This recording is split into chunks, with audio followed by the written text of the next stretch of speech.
which would be in power, not just by the current BJP NDA coalition, but even previously we have seen this. When the Congress would be in power, when the UPA coalition governments were in power, even they would take aim at the judicial review power of the Supreme Court. They would criticize the Supreme Court in cases of judicial activism, and they would try to push back against these powers of the Supreme Court. So this is nothing new. At the same time, if you look at the opposition, Congress, which is the opposition right now, and the other opposition parties, they have criticized the Vice President for using such strong statements against the Supreme Court.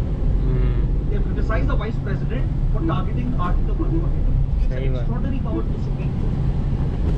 So let's dive a little deep into this article and understand whether the statement of the Vice President, is it fair?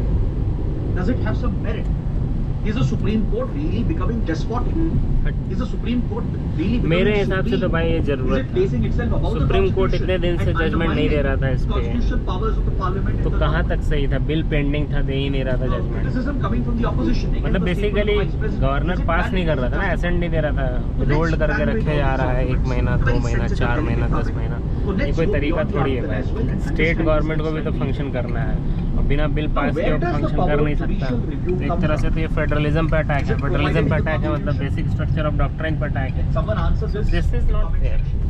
Supreme court का जो judgement आया है कि governor को 1 महीने में के अंदर करना ही पड़ेगा, या 3 महीने के अंदर करना होगा, अगर दूसरी बार पास हो गया तो 1 महीने के अंदर करना है, तो ये सही है।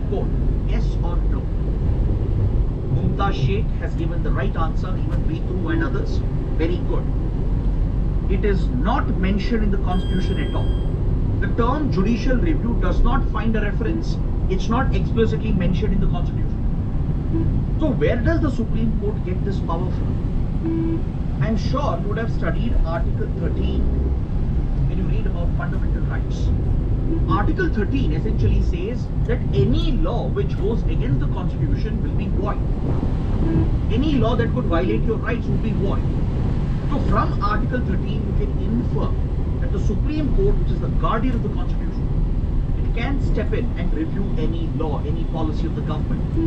In case of violation of any rights, in case a law is ultra vires the Constitution, it can be declared as null and void to the Supreme Court. That is where the power of judicial review stems in. To look at Article 32, Article 226 concerning the Supreme Court and the High Courts respectively.